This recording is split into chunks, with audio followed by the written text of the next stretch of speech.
Science Galaxy के YouTube मंच पर आप सबका स्वागत है। और जैसा कि हम लोग इसमें परीक्षा श्रृंखला चला रहे हैं, तो आज की परीक्षा श्रृंखला में हमने विषय चुना है बायोलॉजी। और बायोलॉजी के जो बहुविकल्पी प्रश्न होते हैं वो आज लिए जा रहे हैं। यहाँ पर ये प्रश्न जो है वो हमारे केवल हाई स्कूल के बोर्ड परीक्षा की दृष्टि से नहीं, बल्कि ये प्रश्न जो रहेंगे वो विभिन्न प्रतियोगी परीक्षाओं के लिए भी बहुत महत्वपूर्ण रहते हैं। तो आज जिन टॉपिकों को हम कवर कर रहे हैं उनमें पहला टॉपिक है हमारा पोषण, और दूसरा है श्वसन, और तीसरा है परिवहन। तो जो है इन तीन टॉपिक से संबंधित आज जो महत्वपूर्ण प्रश्न है उन प्रश्नों को हम आज ले रहे हैं। इससे पहले हमने हाई स्कूल के लिए बोर्ड परीक्षाओं को ध्यान में रखते हुए फिजिक्स और केमिस्ट्री के जो 2010 से 2025 तक जो प्रश्न पूछे गए थे उनको हमने लिया था। तो जो लोग हमारे पिछला वीडियो नहीं देखे हैं वो हमारे उन प्रश्नों को जरूर देखें। एक फिजिक्स का और एक केमिस्ट्री का वीडियो बना हुआ है उस संबंध में, और उससे संबंधित अभी और हमें थोड़े से पीवाईक्यू लेने होंगे। चलिए आज देखते हैं, फिलहाल बायोलॉजी पर आते हैं। और जैसा कि हमने कहा कि पहला टॉपिक हमारा रहेगा पोषण से संबंधित। पोषण का हमारा ये पहला है प्रश्न, और ध्यान पूर्वक हम लोग देखेंगे।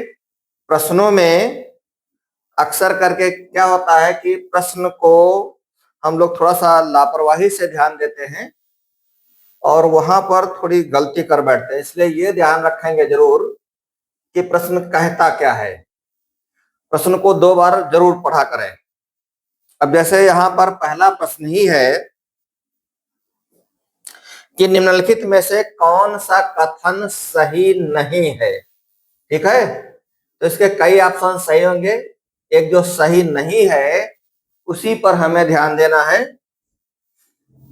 तो हमारे पास देखो पहला प्रश्न है कि निम्नलिखित में से कौन सा कथन सही नहीं है। जीव समय के साथ में वृद्धि करते हैं, ये बात पूछ रहा है। तो समय के साथ में तो जीवों की वृद्धि होती ही है। फिर अगला है जीवों को अपने शरीर में होने वाली टूट फूट की मरम्मत करते रहना चाहिए, ये भी बात सही। तमाम सी कोशिकाएं बनती और बिगड़ती रहती हैं और शरीर उनको जो है रिपेयर करता रहता है, ये भी एक जीवधारियों का लक्षण है। और फिर यह है कि कोशिकाओं में अणुओं की गति नहीं होती है। कोशिकाओं में अणु अगर गति ही नहीं करेंगे तो फिर कोशिकाओं का ये टूट फूट का मरम्मत होना और ये सब गतिविधियां नहीं हो पाएंगी, इसलिए यह बात सही नहीं है। ठीक है, इसका सी ऑप्शन जो है वो आता है। और देखिए डी पार्ट भी, इसको भी पढ़ लेते हैं हम लोग। ऊर्जा जैव प्रक्रियाओं के लिए आवश्यक है, ये भी बात सही है। तो यहाँ पर ए, बी और डी पार्ट सही है, जबकि सी पार्ट जो है वो सही नहीं है। तो यही इसका सही उत्तर हो जाएगा कि कोशिकाओं में अणुओं की गति नहीं होती, ये बात सही नहीं है। गति होनी चाहिए या होती है। अगला प्रश्न देखते हैं, प्रश्न नंबर 2। प्रश्न नंबर 2 कहता है कि प्रकाश संश्लेषण के लिए क्या आवश्यक है। देखो 2025 में पूछा गया प्रश्न आपसे, प्रकाश संश्लेषण के लिए किन किन चीजों की जरूरत पड़ती है। तो प्रकाश संश्लेषण की क्रिया में कार्बन डाइऑक्साइड और प्रकाश का होना आवश्यक होता है, प्लस क्लोरोफिल का होना आवश्यक होता है, और प्लस पानी का। इन 4 चीजों की जरूरत पड़ती है। तो अगर हमारे पास कोई ऐसा ऑप्शन है तो हम उसको लेंगे। देखिए पहला पार्ट है ऑक्सीजन, कार्बन डाइऑक्साइड, क्लोरोफिल एवं अंधकार। तो अंधकार वाली बात तो सही है नहीं, इसलिए ये तो कतई नहीं आएगा। ठीक है, दूसरा है कार्बन डाइऑक्साइड जल, माइटोकॉन्ड्रिया की भी कोई जरूरत नहीं है, ये भी बात सही नहीं है। फिर तीसरा इसका सी पार्ट है, ये गलत लिखा हुआ है यहाँ पर। सी पार्ट है कार्बन डाइऑक्साइड जल, क्लोरोप्लास्ट एवं सूर्य का प्रकाश। ठीक है, तो और चौथा पार्ट है नाइट्रोजन। नाइट्रोजन की कोई जरूरत नहीं होती है, इसलिए इसका जो सही उत्तर है क्लोरोप्लास्ट या क्लोरोफिल, जो भी हम कह लें, तो ये इसका सी ऑप्शन सही है। ठीक है, इसका सी ऑप्शन सही है। आगे बढ़ते हैं। Question number 3। क्वेश्चन नंबर 3 कहता है निम्न में कौन एक विषमपोषी जीव है? विषमपोषी जीव है जो दूसरे पर आधारित होता है, जिसको हम मृतोपजीवी कहते हैं, परजीवी भी कहते हैं और विषमपोषी भी कहते हैं। ठीक है, तो ये तो भाई जितनी भी घासें हैं ये तो सब स्वयं का भोजन बनाती हैं। आम का पेड़ ये भी स्वयं का भोजन बना लेगा, केला भी अपना भोजन स्वयं बना लेता है। फफूंदी एक ऐसी है जो स्वयं अपना भोजन नहीं बल्कि दूसरे मृत पदार्थों पर ही ये जो है निर्भर रहती है, दूसरे मृत पदार्थों पर निर्भर रहती है। इसलिए इसको मृतोपजीवी या विषमपोषी या फिर हम परजीवी भी कहते हैं। ठीक है, ध्यान रखेंगे फफूंदी। आगे बढ़ते हैं। अगला प्रश्न है हमारे पास, जीवों के निम्नलिखित संघों में से किस संघ के जीव भोजन को शरीर के बाहर ही पचाकर अवशोषित करते हैं? ठीक है, भोजन के बाहर ही पचाकर अवशोषित कर लेते हैं। तो इसमें है मशरूम, हरे पौधे और अमीबा। ये बात सही नहीं है। ठीक है, ईस्ट, मशरूम और ब्रेड की फफूंद, ये बात तो सही है, लेकिन इसके शेष ऑप्शन भी हम लोग देख लेते हैं। शेष ऑप्शन इसके क्या है? ईस्ट, मशरूम और ब्रेड यहाँ पर सही उत्तर रहेगा, लेकिन अगले ऑप्शन भी देख लेते हैं क्या है। अगला ऑप्शन है इसका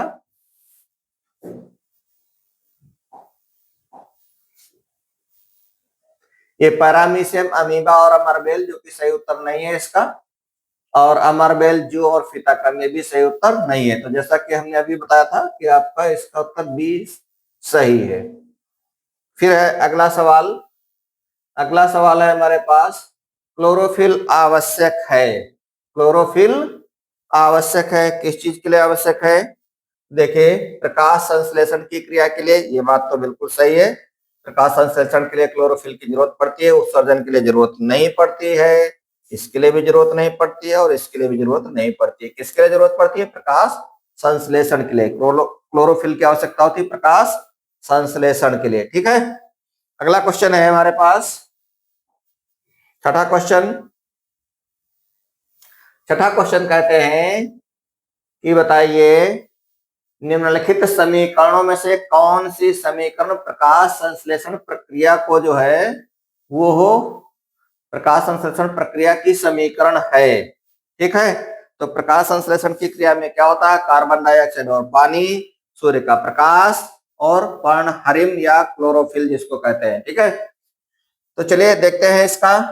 देखिए हमारे पास ये पहली रिएक्शन लिखी हुई है जिसमें एरो के ऊपर कुछ नहीं, यहाँ पर नहीं लिखा हुआ, इसका मतलब अधूरी बात है। फिर देखिए ए बी पार्ट इसका छूट गया है, यहीं पर बी पार्ट होगा, ये हमारा बी पार्ट है। सूर्य का प्रकाश और ये सब दिया हुआ है, ये भी बात कुछ अधूरी सी लग रही है आपको। और ये जो सी पार्ट इसको देखिए, 6CO2 प्लस 12H2O, 12H2O लिखा हुआ, 6CO2 प्लस 12H2O सूर्य के प्रकाश की उपस्थिति में। और ये क्लोरोफिल क्या काम करता है? वो बनाता है ग्लूकोज। ये C6H12O6 लिखा है, C6H12O6। ठीक है, ये सफिक्स में है, इसका नाम है ग्लूकोज। क्या नाम है? ग्लूकोज नाम है। तो ग्लूकोज बनता है इस क्रिया में, और प्लस 6H2O लिखा हुआ है और 6O2 लिखा हुआ है, 6O2। ठीक है, ग्लूकोज बनता है प्लस 6H2O प्लस 6O2। ठीक, क्या क्या चीजों की जरूरत पड़ती है? कार्बन डाइऑक्साइड, जल, सूर्य का प्रकाश और पर्णहरिम या पर्णहरित, जो भी लिखा हो एक ही बात है सब। ठीक, या क्लोरोफिल भी कहते हैं। चलिए अगला प्रश्न देखते हैं। अगला प्रश्न है हमारे पास, प्रकाश संश्लेषण के लिए ये सातवां प्रश्न है। यहाँ पर सातवां प्रश्न है, पौधों में प्रकाश संश्लेषण का उत्पाद है, मुख्य प्रोडक्ट क्या बनते हैं? तो प्रोडक्ट में आपने अभी देखा इससे पहले वाले सवाल में कि वहां पर ग्लूकोज बनता है, जल बनता है और ऑक्सीजन बनती है। अगर इनमें से है हमारा कोई तो वही सही उत्तर होगा। देखिए हमारे पास इसका बी पार्ट चेक करते हैं। बी पार्ट में कहता है ग्लूकोज, ऑक्सीजन और जल, यही इसका सही उत्तर है, ग्लूकोज, ऑक्सीजन और जल। ठीक है, आगे बढ़ते हैं।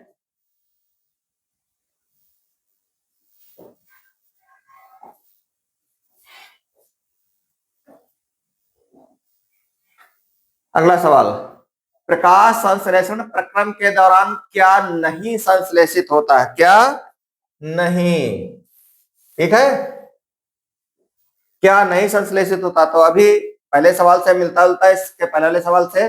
उसमें आपने देखा कि ऑक्सीजन संश्लेषित होता है, जल संश्लेषित होता है और क्या, ग्लूकोज संश्लेषित होता है। तो नहीं वाला क्या है? CO2। ठीक है, तो इसका सही ऑप्शन क्या है? CO2 इसका सही विकल्प है। CO2 इसका सही विकल्प है, यही आपका उत्तर। ठीक है, अगला क्वेश्चन है, प्रकाश संश्लेषण प्रक्रम के दौरान, प्रकाश संश्लेषण प्रक्रम के दौरान होने वाली घटनाएं क्या होती हैं? कौन कौन सी घटनाएं होती हैं? तो घटनाओं में या तो ये पूछा जा सकता है, या तो ये दिया हुआ होगा कि किन किन पदार्थों को लिया जाएगा, या फिर ये होगा कि कौन कौन से प्रोडक्ट बनते हैं। तो चलिए चेक करते हैं इनमें से क्या ये दे रखा है इसने सवाल के अनुसार। क्लोरोफिल दिया हुआ है, क्लोरोफिल द्वारा प्रकाश ऊर्जा का अवशोषण होता है, ये तो बात सही ही है। प्रकाश ऊर्जा का रासायनिक ऊर्जा में रूपांतर होता है तथा जल अणुओं का हाइड्रोजन एवं ऑक्सीजन में, जल के अणु हाइड्रोजन और ऑक्सीजन में टूटते हैं, जैसा कि आपने देखा था राइट साइड में रिएक्शन अभी थोड़ी देर पहले आपको बताई गई थी। तो इसका मतलब ये भी बात सही है। कार्बन डाइऑक्साइड जो होती है वो भी किसमें, कार्बोहाइड्रेट में अपचयित होती है। कार्बोहाइड्रेट का मतलब ये हो गया वही ग्लूकोज C6H12, C6H12 और O6, ये ग्लूकोज का सूत्र होता है C6H12O6, और इसी को हम कहते हैं कार्बोहाइड्रेट भी कहते हैं। क्या कहते हैं? कार्बोहाइड्रेट। ठीक है, अब ये कार्बोहाइड्रेट क्या होते हैं थोड़ा सा समझ लीजिए। कार्बोहाइड्रेट है बेटा, कार्बोहाइड्रेट। ठीक है, कार्बन, हाइड्रोजन और ऑक्सीजन युक्त वे यौगिक जिनमें कार्बन परमाणु के साथ में जल के अणु जुड़े होते हैं कार्बोहाइड्रेट कहलाते हैं। अब यहाँ पर आप क्या देख पा रहे हैं कि कार्बन के कितने, 6 कार्बन के परमाणु हैं और इसके साथ में ये 12H और 6 वो मिलकर के 6H2O हम कह सकते हैं, 6H2O। तो इसमें जल के अणु जुड़े हुए हैं, इसलिए ये क्या होते हैं, कार्बोहाइड्रेट होते हैं। ठीक है, तो आपने देखा कि इसमें ए भी वाला पार्ट है, बी भी है, सी है, इसका मतलब सभी हैं। तो इसका उत्तर सभी वाला सही होगा, सभी वाला सही होगा। अगला प्रश्न है हमारे पास, प्रश्न नंबर 10। प्रश्न नंबर 10 कहता है कि प्रकाश संश्लेषण के दौरान निम्न में से कौन सी एक क्रिया नहीं होती है? एक क्रिया नहीं होती है। क्या नहीं होता है? क्लोरोफिल द्वारा प्रकाश ऊर्जा को अवशोषित करना, ठीक है, प्रकाश ऊर्जा को रासायनिक ऊर्जा में परिवर्तित करना है तो सब होता ही है। कार्बन डाइऑक्साइड का कार्बोहाइड्रेट में अपचयन होना, ये भी होता है। और ये वाला जो पार्ट दिया हुआ पायरुविक एसिड, तो अभी तक कभी आया नहीं इसमें, यानी ग्लूकोज का पायरुविक अम्ल में विखंडन, ये बात नहीं होती है, इसलिए यही इसका सही उत्तर है। ये गलत यहाँ पर लिख गया है, ये है डी। ठीक है, मिस प्रिंट है यहाँ पर। इसका उत्तर क्या है? वो डी जो है वो सही उत्तर है, क्योंकि यही नहीं बनता है। आगे बढ़ते हैं, अगला क्वेश्चन है हमारे पास, प्रश्न नंबर 11। प्रश्न नंबर 11 कहता है कि प्रकाश संश्लेषण अभिक्रिया में, प्रकाश संश्लेषण अभिक्रिया में मुक्त, यहां पर O लिखा हुआ है केवल, ये O नहीं है बल्कि क्या है, O2 है। क्या है? O2 है। O2 का स्रोत क्या है, यानी O2 कहां से मिलता है, अथवा दूसरी बात ये भी कहते हैं कि प्रकाश संश्लेषण प्रक्रिया के दौरान उत्पन्न होने वाली ऑक्सीजन कहां से प्राप्त होती है, O2 कहें या ऑक्सीजन कहें। तो ऑक्सीजन आपको कहां से मिले, अगर जल के अणु नहीं होते तो ऑक्सीजन नहीं मिल पाती, जल के अणु ही टूटते हैं तो कहां से मिलेगी, जल से मिलेगी, क्योंकि कार्बन डाइऑक्साइड से तो बन रहा है आपका ग्लूकोज, ठीक है, और जल से क्या बनेगा, ऑक्सीजन, जल से ऑक्सीजन बनेगी, ठीक है। तो इसका जल सही उत्तर हुआ, बी पार्ट इसका सही है। आगे बढ़ते हैं, अगला सवाल है क्वेश्चन नंबर 12। क्वेश्चन नंबर 12 कहता है कि पादपों में प्रकाश संश्लेषण द्वारा भोजन का निर्माण किसमें होता है। अब भोजन कौन बनाता है, तो भोजन बनाने का काम तो पत्तियां करती हैं। देखा होगा आपने, बहुत से पौधे ऐसे होते हैं जिनकी अगर पत्तियां जानवर खा जाएं या तोड़ ली जाएं तो फिर वो भोजन नहीं बना पाता है, यद्यपि उसमें जड़ भी मौजूद होगी, उसमें तना भी मौजूद होता है, फूल भी अगर मौजूद है तो भी, लेकिन जब तक पत्ती नहीं होगी तब तक भोजन नहीं बनेगा, क्योंकि इसी में क्लोरोफिल पाया जाता है और वही प्रकाश संश्लेषण की क्रिया में भोजन का निर्माण करता है, ठीक है। तो इसका बी पार्ट सही उत्तर है।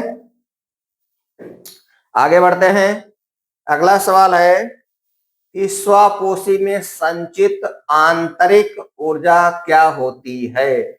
आंतरिक ऊर्जा किस रूप में होती है, तो जो ये आंतरिक ऊर्जा का जो संचय होता है वो स्टार्च के रूप में होता है। किस रूप में होता है, स्टार्च के रूप में होता है, ठीक है। तो ये हमारा इसका सही ऑप्शन रहेगा सी पार्ट, थोड़ा सा उल्टा लिख गए, बी यहां होना चाहिए था और सी यहां होना चाहिए था, ठीक है। तो इसका सही उत्तर क्या रहेगा, स्टार्च, क्योंकि ग्लूकोज के बाद में फिर स्टार्च के रूप में संचय होता है। ग्लूकोज के रूप में तो भोजन बनाते हैं, जो बाद में स्टार्च के रूप में संचित होता है, स्टार्च के रूप में संचित होता है, ठीक है। तो ये रहा इसका सही उत्तर। आगे बढ़ते हैं, अगला सवाल है कि द्वार कोशिकाएं पाई जाती हैं। द्वार कोशिकाएं कहाँ पाई जाती हैं, ये जो स्टोमेटा होता है, स्टोमेटा में द्वार कोशिकाएं पाई जाती हैं। कहाँ पाई जाती हैं, स्टोमेटा में। तो इसका सी ऑप्शन सही है, द्वार कोशिकाएं स्टोमेटा में पाई जाती हैं। अगला प्रश्न है, ग्रास नली द्वार पर लटकी हुई पत्ती के समान उपास्थ्यमय संरचना क्या कहलाती है। ये देखो, ये भी प्रश्न पूछा गया 2014 और 11 में, जिसको हम घाटी घापन कहते हैं। क्या कहते हैं, घाटी, घाटी, ठीक है। ग्रास नली में क्या होती है, घाटी होती है, इस प्रकार की घाटी, तो घाटी घापन बोलते हैं इसको। ये इसका सही उत्तर है। अगला है,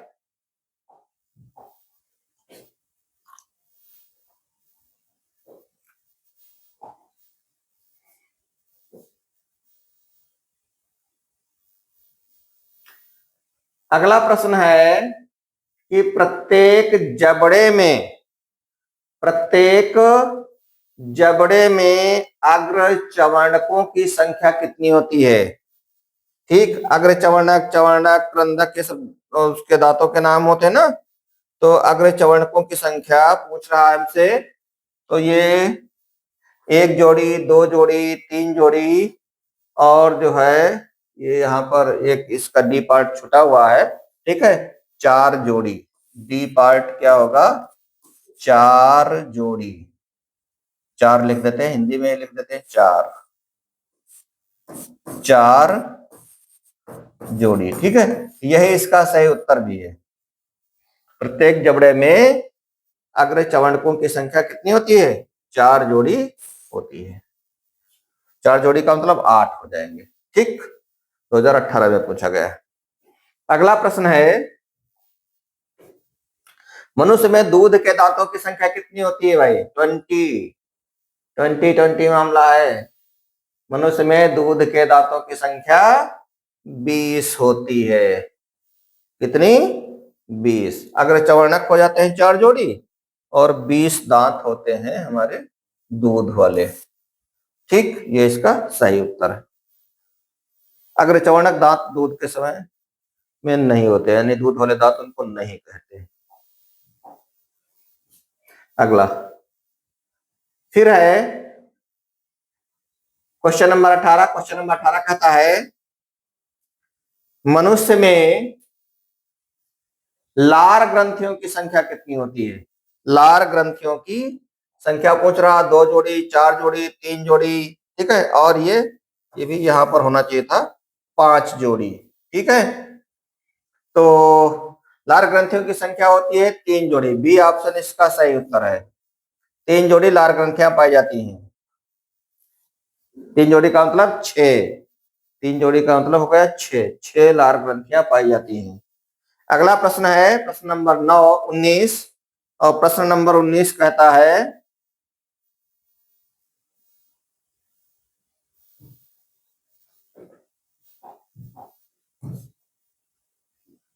निम्नलिखित में से मनुष्य की लार में पाया जाता है टायलिन। लार में टायलिन ही पाया जाता है। लार में क्या पाया जाता है? टायलिन।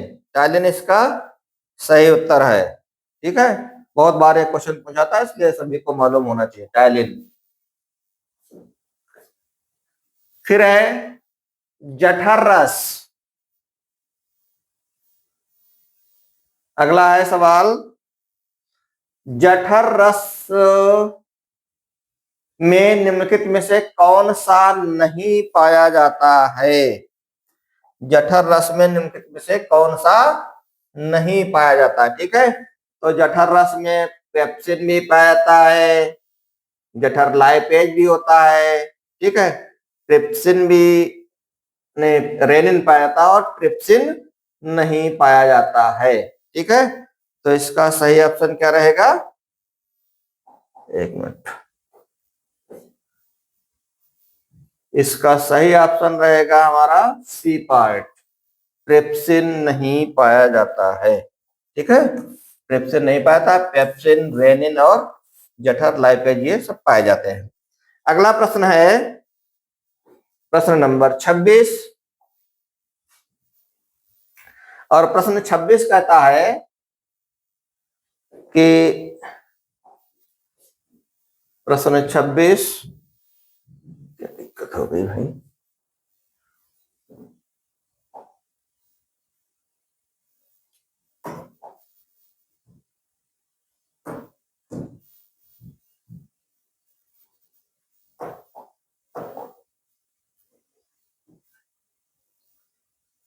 चलिए, प्रश्न 26 है जठर रस में उपस्थित HCl का प्रमुख कार्य क्या होता है? HCl का प्रमुख कार्य क्या होता है? तो देखिए, HCl जो कि अम्ल है, HCl क्या है? अम्ल होता है और ये प्रबल अम्ल होता है, ठीक। तो ये किसका काम करता है? पेप्सिनोज को सक्रिय करना इसका काम होता है। भोजन के बाद हमको अम्लीय रखना होता है, जब अम्ल है तो अम्लीय ही रखेगा। और निष्क्रिय प्रोरेनिन को सक्रिय करना भी इसका काम होता है। यानी ये सारे काम होते हैं, ठीक है। तो ये फिर सही उत्तर हो जाएगा। अगला सवाल है रेनिन का स्राव कहाँ होता है? रेनिन का स्राव कहाँ होता है, ठीक है। तो रेनिन जो है वो अभी आपने इससे पहले वाले सवाल में देखा था कि ये कहां से मिलता है। ये मिलता है आपके जठर ग्रंथियों में। तो जठर ग्रंथियों से इसका स्राव होता है, जठर ग्रंथियों से। सही उत्तर है। और एक बात यहां से और भी पूछी जा सकती है कि इसका कार्य क्या है। यह दुग्ध प्रोटीन, दुग्ध प्रोटीन यानी केसिन का पाचन करता है, केसिन का पाचन करता है। चलिए अगला सवाल देखते हैं। अगला सवाल है मनुष्य में प्रोटीन का पाचन सर्वप्रथम किस में होता है? तो प्रोटीन का पाचन पूछ रहा है प्रोटीन के पाचन के लिए कौन सा जिम्मेदार होता है? पेप्सिन नामक एंजाइम जिम्मेदार होता है और ये कहाँ पाया जाता है? आमाशय में पाया जाता है। ठीक है, आमाशय में। ठीक, तो इसका सही उत्तर हो जाएगा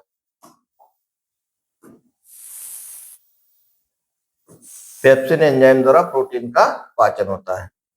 पेप्सिन प्रोटीन, ठीक है, थोड़ा सा कॉम्बिनेशन बनाए, पेप्सिन फॉर प्रोटीन। ठीक है, फिर है आमाशय का स्तर निम्नलिखित में से किसकी उपस्थिति के कारण सुरक्षित बना रहता है? आमाशय का स्तर, ठीक है, म्यूकस आपने नाम सुना है कभी? म्यूकस, ठीक, म्यूकस या श्लेष्मा, इसके कारण जो है ये सुरक्षित बना रहता है। ठीक, तो इसका सही उत्तर है म्यूकस।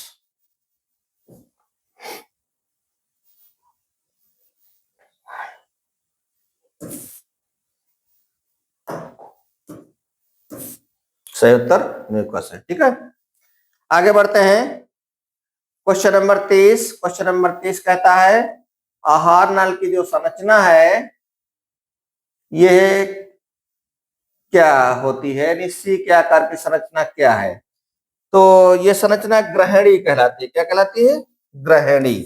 ठीक, ग्रहणी कहलाती है, ग्रहणी। अगला सवाल है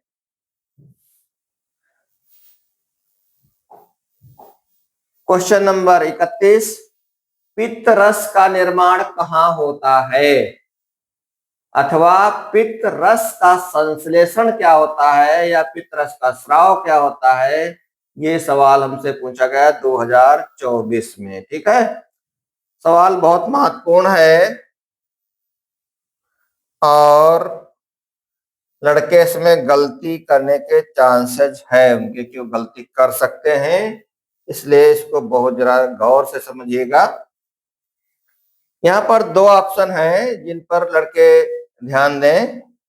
पहला ये है कि देखो पित्ताशय कह रहा है और दूसरा है यकृत। ये दो बातों पर हम विशेष ध्यान देंगे। पित्ताशय में वास्तव में जो भी पित्त रस होता है वो इकट्ठा होता है, लेकिन बनाने का काम कौन करता है? यकृत। इसलिए इसका सही उत्तर यकृत रहेगा। ठीक है, संचय तो पित्ताशय में होता है लेकिन बनाने का काम कौन करता है? यकृत। इस बात को ध्यान रखेंगे। अगला है पित्त रस की प्रकृति कैसी है? पित्त रस अम्लीय है, क्षारीय है या किस नेचर का है? इसको हमें ध्यान देना है। तो पित्त रस वास्तव में क्षारीय नेचर का होता है। पित्त रस कैसा होता है? क्षारीय नेचर का होता है। ठीक है, यहाँ पर लिखा हुआ क्षारीय, यही हमारा सही उत्तर रहेगा। ठीक, पित्त रस कैसा होता है? क्षारीय होता है। जब हमको मिलेगा तो शेष दो ऑप्शन छोड़ते हैं, इसको कोई बात नहीं, क्षारीय नेचर का होता है। तो इस प्रकार से हमने 32 प्रश्न ये देखे और अब हम आगे बढ़ते हैं। उसी का पार्ट था। प्रश्न नंबर 34 क्या कहता है कि इमाइलेज एंजाइम क्रिया करता है। इमाइलेज एंजाइम कहाँ पर क्रिया करता है या कैसे क्रिया करता है? तो ये कार्बोहाइड्रेट जो होते हैं इन कार्बोहाइड्रेट पर अपनी रिएक्शन करता है। इमाइलेज एंजाइम कार्बोहाइड्रेट पर रिएक्शन करता है। ठीक है, फिर है अगला प्रश्न है अग्न्याशयिक रस किसके पाचन में सहायक होता है? अग्न्याशयिक रस किसके पाचन में सहायक होता है? तो हमारे पास ऑप्शन है यहाँ पर प्रोटीन, प्रोटीन एवं वसा, प्रोटीन एवं कार्बोहाइड्रेट। ठीक है, और अगला है यह सभी। तो अग्न्याशयिक रस, जो अग्न्याशय से जो रस निकलता है वो उससे प्रोटीन भी पचती है और प्रोटीन वसा भी होती है और कार्बोहाइड्रेट, यानी ये सारे ऑप्शन सही हैं इसके, इसलिए हमारा डी पार्ट इसका सही उत्तर है। अगला सवाल है कि वह एंजाइम जो सुक्रोज व ग्लूकोज तथा फ्रक्टोज में बदलता है, जो सुक्रोज को ग्लूकोज और फ्रक्टोज में बदलता है, उस एंजाइम का नाम पूछ रहा है। ठीक है, बहुत अच्छा है, जिसको हम सुक्रेस भी कहते हैं। और क्योंकि यहाँ पर हमारे ऑप्शन में सुक्रेस दिया हुआ है, इसलिए यही हमारा सही उत्तर होगा। ठीक है, क्या होगा? सुक्रेज। सुक्रेज एंजाइम या सुक्रोज भी कहा जाता है, वह एंजाइम जो सुक्रोज को ग्लूकोज तथा फ्रक्टोज में बदलता है। एक मिनट। ठीक, उस एंजाइम को हम सुक्रेस एंजाइम कहते हैं। अगला है इसका, बहुत इंपॉर्टेंट सवाल है ये, क्रम रूप परसेस का खूब पूछा जाता है। देखो, समझ में आई बात? बहुत बार पूछा गया है ये क्वेश्चन, यहाँ तो 2 ही बार लिखा, लेकिन पूछा ये कई बार गया। क्रम रूप परसेशिका किसका भाग है? छोटी आंत, अग्न्याशय, बड़ी आंत और ग्रास नली। तो ये ध्यान रखेंगे कि किसका भाग है, ये छोटी आंत का भाग होता है। ठीक है, क्रम रूप परसेशिका छोटी आंत का भाग होता है। अगला प्रश्न है,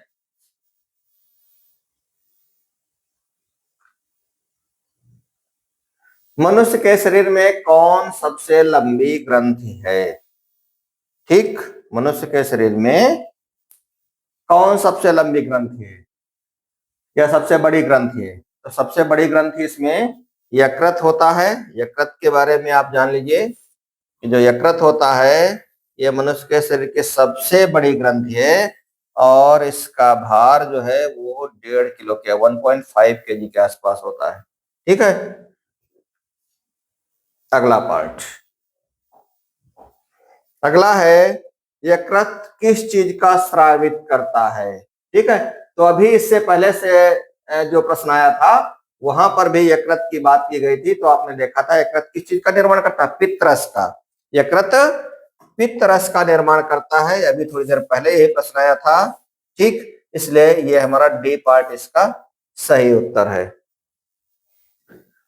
अगला है,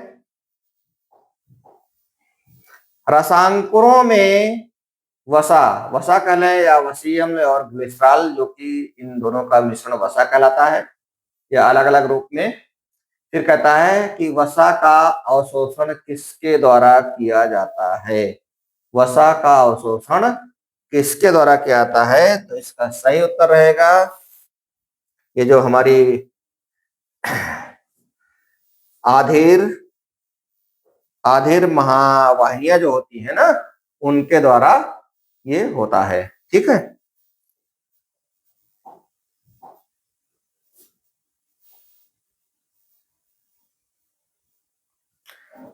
अब है अगला,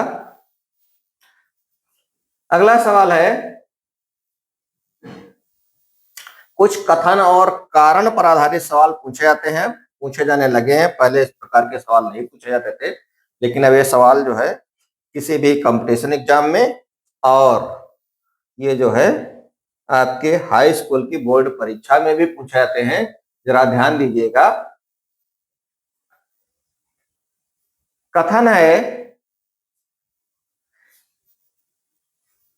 कथन ए और कारण आर।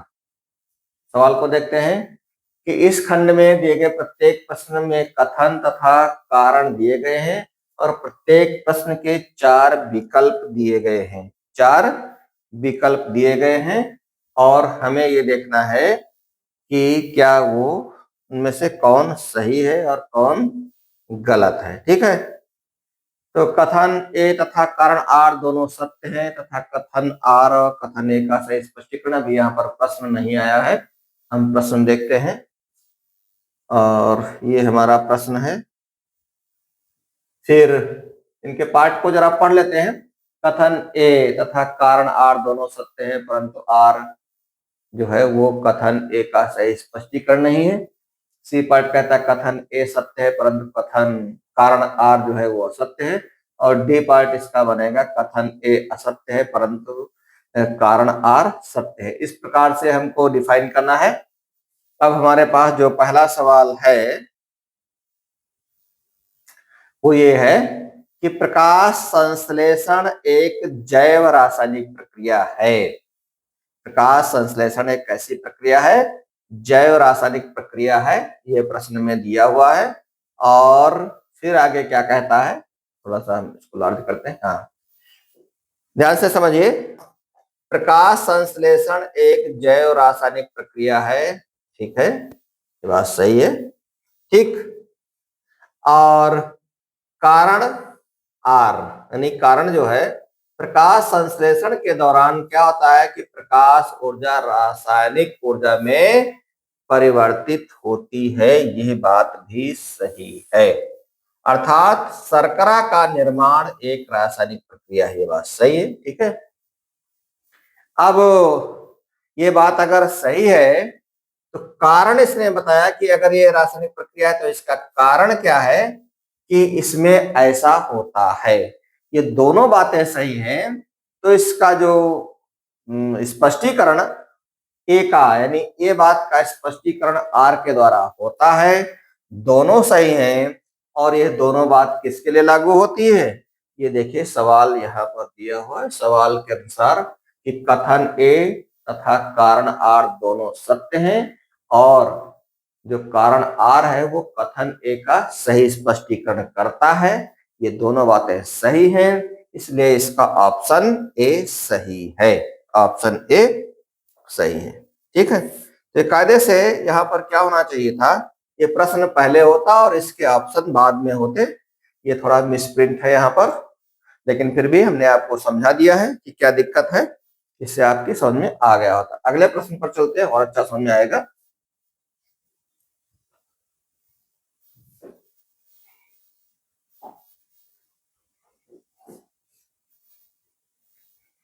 अगला प्रश्न देखो है प्रश्न नंबर 44। अमीबा अपनी, थोड़ा सा लार्ज कर देते हैं हल्का सा, हाँ बस। सवाल है, अमीबा अपनी कोशिकीय सतह से उंगली जैसी प्रवर्षों से भोजन ग्रहण करता है। अमीबा एक कोशिकीय वैसे भी होता है। कारण क्या है कि सभी एक कोशिकीय जीव अपना संपूर्ण भोजन कोशिकीय सतह से ग्रहण करते हैं, ठीक है। तो यहां पर भी हम क्या पाते हैं कि जो कथन ए है उसका कारण कौन बता रहा है? उसका कारण जो बता रहा है वो कारण क्या है? सही है, ठीक है। तो कथन और कारण दोनों सही हैं और एक दूसरे की व्याख्या हो रही है, ठीक है। तो इसलिए यही ऑप्शन, इसका जो पहला ऑप्शन होगा वो सही ऑप्शन होगा, ठीक है। थोड़ी सी मिसप्रिंट यहाँ पर हो गई, कोई बात नहीं। हम अगले सवाल पर आते हैं।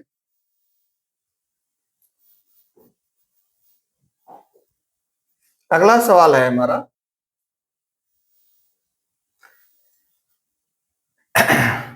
Question number 45।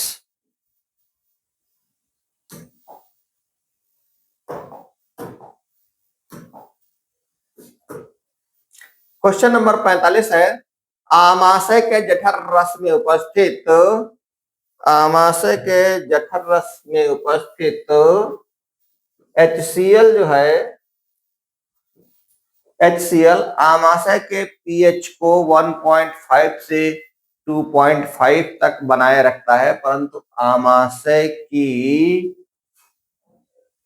आमाशय की भित्ति को नहीं पचाता है, ठीक है।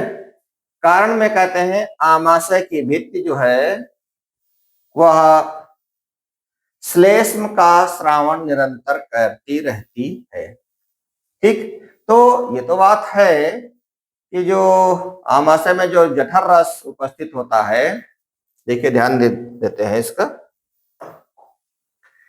जठरी रस में उपस्थित हाइड्रोक्लोरिक अम्ल आमाशय में पीएच के स्तर को बहुत कम, यानी जो ये लिखा हुआ 1.5 से 2.5 के बीच में बनाए रखता है।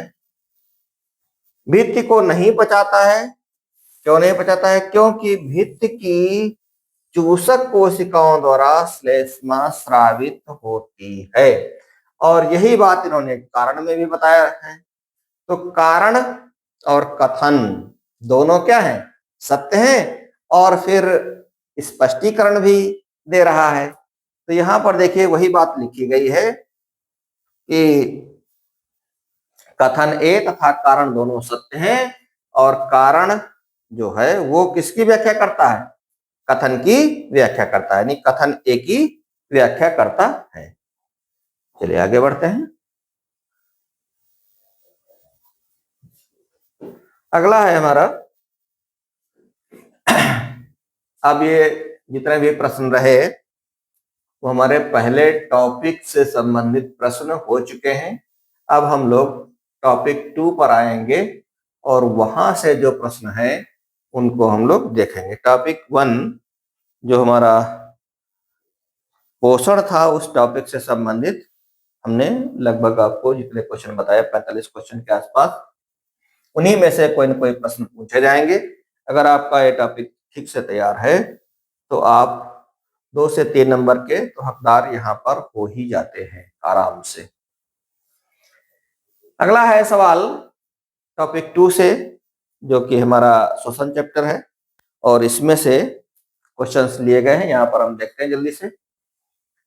पहला है प्रश्न, शरीर के बाहर से ऑक्सीजन को ग्रहण करना तथा कोशिकीय आवश्यकता के अनुसार खाद्य स्रोतों के विघटन को क्या कहते हैं। ठीक, तो यहां पर थोड़ी सी ये मिस्टेक है, बी पार्ट को हम यहाँ कह लें और सी को यहाँ कह लें। तो शरीर के बाहर ऑक्सीजन को ग्रहण करना और कोशिकीय आवश्यकता के अनुसार खाद्य स्रोतों के विघटन को हम कहते हैं श्वसन। क्या कहते हैं, श्वसन कहते हैं। ठीक है, तो इसका सी पार्ट इसका सही है,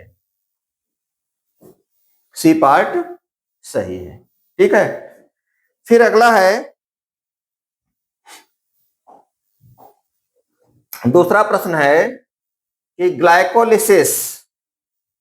ग्लाइकोलिसिस की प्रक्रिया संपन्न होती है अथवा श्वसन प्रक्रम के दौरान ग्लूकोज अणु का पाइरुविक अणु में विखंडन होता है, अथवा इसी को ऐसे भी कह सकते हैं कि 6 कार्बन वाले अणु, ग्लूकोज में 6 कार्बन होते हैं इसीलिए कहा गया 6 कार्बन वाले अणु ग्लूकोज का 3 कार्बन वाले अणु पाइरुवेट में विखंडन होता है। यह प्रक्रिया क्या कहलाती है, यह प्रक्रिया क्या कहलाती है। ठीक है, तो इस प्रक्रिया को हम ग्लाइकोलिसिस कहते हैं। क्या कहते हैं, ग्लाइकोलिसिस। और इसमें कोशिका द्रव्य में होता है या राइबोसोम्स में होता है या माइटोकॉन्ड्रिया में होता है या अंतः प्रद्रवी जालिका में होता है। ठीक है, ये यहाँ पर बात हमसे पूछ रहा है। ठीक है, तो इसका जो है सही उत्तर रहेगा कोशिका द्रव्य। सही उत्तर क्या रहेगा, कोशिका द्रव्य। कोशिका द्रव्य में यह प्रक्रिया होती है। ठीक है, कोशिका के कोशिका द्रव्य में होती है। ग्लाइकोलिसिस की प्रक्रिया जो है वो कोशिका के कोशिका द्रव्य में होती है, जहां पर ग्लूकोज टूटता है किसमें, पाइरुवेट में। किसमें, पाइरुवेट में। अगला प्रश्न है, ये देखो उसी का ये जो है बिल्कुल सेम प्रश्न है, पहले से मिलता जुलता। ये ग्लाइकोलिसिस का अंतिम उत्पाद क्या है, तो अभी हमने बताया आपको पाइरुवेट। क्या बताया, पाइरुवेट। तो पाइरुवेट इसका सही उत्तर है। देखो बी पार्ट इसका मतलब सही है। अंतिम उत्पाद क्या बनता है, पाइरुवेट बनता है। ठीक, अगला सवाल है, किस श्वसन से सर्वाधिक ऊर्जा प्राप्त होती है। आक्सीय और अनाक्सीय श्वसन आपने पढ़ा होगा। ठीक है, तो आक्सीय श्वसन से जो है वो सर्वाधिक ऊर्जा मिलती है, और कितनी मिलती है उसको भी यहाँ पर बताया गया है कि वो अधिकतम ऊर्जा या अधिक से अधिक ऊर्जा कुछ इस प्रकार से होती है। आक्सीय श्वसन से सर्वाधिक ऊर्जा 686 किलो कैलोरी प्रति ग्लूकोज अणु, यानी ग्लूकोज के एक अणु के विखंडन से 686 किलो कैलोरी ऊष्मा मिलती है या ऊर्जा मिलती है। ठीक है, अगला अगला सवाल है हमारे पास, एक अणु ग्लूकोज के पूर्ण ऑक्सीकरण से एटीपी के कितने अणु प्राप्त होते हैं? एटीपी मीन्स एडेनोसिन ट्राइफॉस्फेट, और एटीपी के 38 अणु मिलते हैं। देखो ऑप्शन आपका कहीं है 38, हाँ ये मिला, 32, 34, 36 और 38। 38 इसका सही उत्तर है। ये खूब पूछा था, देखो पूछा भी गया आपका 2010 में। ठीक, अगले सवाल पे आते हैं। ध्यान रखेंगे हम लोग, ग्लूकोज के एक अणु के ऑक्सीकरण से एटीपी के कितने अणु मिलते हैं? 38। अच्छा, इसके बाद में क्वेश्चन नंबर 7, क्वेश्चन नंबर 8। चलिए क्वेश्चन नंबर 7 में मिसप्रिंट है इसलिए हम इसको छोड़ रहे हैं। क्वेश्चन नंबर 8 पे आते हैं सीधे सीधे। क्वेश्चन नंबर 8, क्वेश्चन नंबर 8 कहता है कि किण्वन के बारे में निम्नलिखित में से कौन सा कथन सत्य नहीं है? कौन सा कथन सत्य नहीं है? नंबर 1, यह ऑक्सीजन की अनुपस्थिति में होता है। नंबर 2 यानी बी पार्ट है, यह प्रक्रम सामान्यतः ईस्ट में होता है। और सी पार्ट है, इस क्रिया में पायरुवेट या पायरुविक एसिड वो जो है कार्बन मोनोऑक्साइड व एथेनॉल में परिवर्तित होता है, और यह क्रिया माइटोकॉन्ड्रिया में संपन्न होती है। ठीक है, तो वास्तव में माइटोकॉन्ड्रिया में तो खैर नहीं होता है, लेकिन ये कोशिका द्रव्य में जरूर होता है। तो क्योंकि इनमें सब में होता नहीं है, इसलिए इसका सही उत्तर तो हम फिर डी पर ही जाएंगे, लेकिन थोड़ा सा यहाँ पर चेंज होता तो और अच्छा रहता। ये किस में होता है? किण्वन की यह क्रिया जो है माइटोकॉन्ड्रिया में नहीं बल्कि कोशिका द्रव्य में होती है। ठीक है, कोशिका द्रव्य अगर लिखा है तो वही इसका सही उत्तर होगा, कोशिका द्रव्य। अगला प्रश्न है, मानवों के ऊतकों में ऑक्सीजन की कमी होने के कारण पायरुवेट अम्ल या पायरुविक अम्ल किस कोशिकांग के भीतर लैक्टिक अम्ल में बदल जाता है? किस कोशिकांग के अंतर्गत ये जो है लैक्टिक अम्ल में बदल जाता है? ठीक है, तो पेशी कोशिकाओं के कोशिका द्रव्य में पायरुवेट जो है कोशिका द्रव्य में, ठीक है, पेशी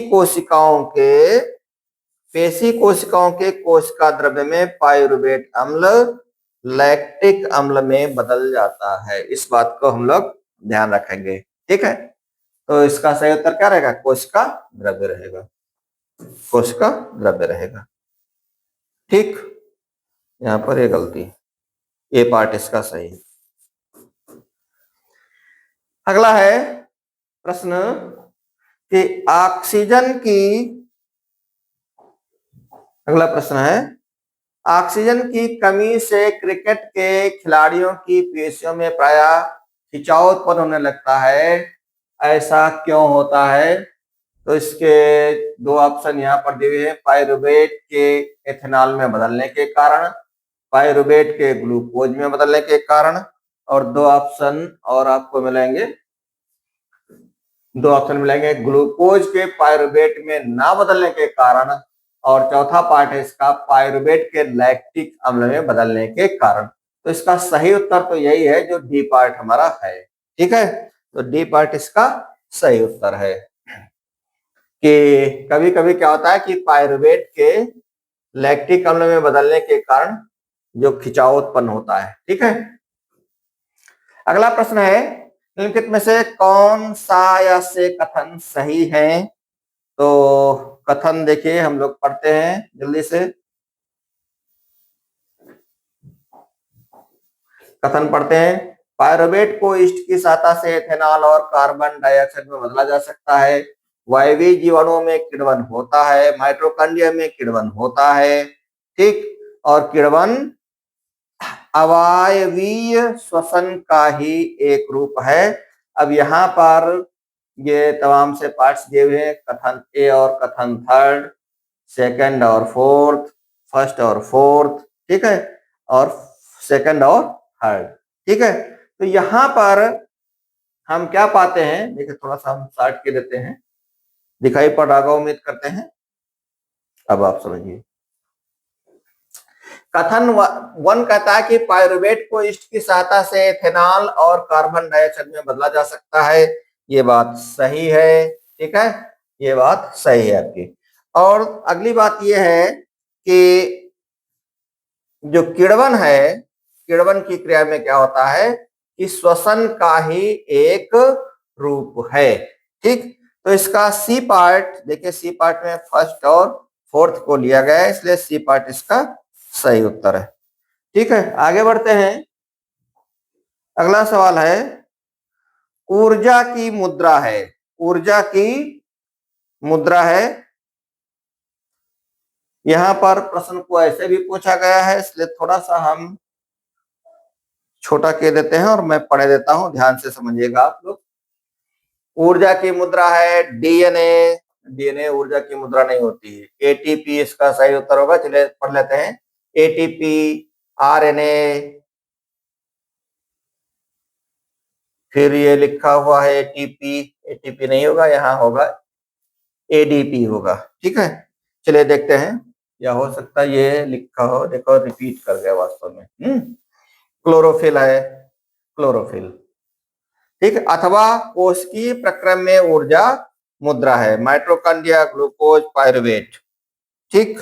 एक यहाँ पर भी थोड़ी सी मिसप्रिंट है,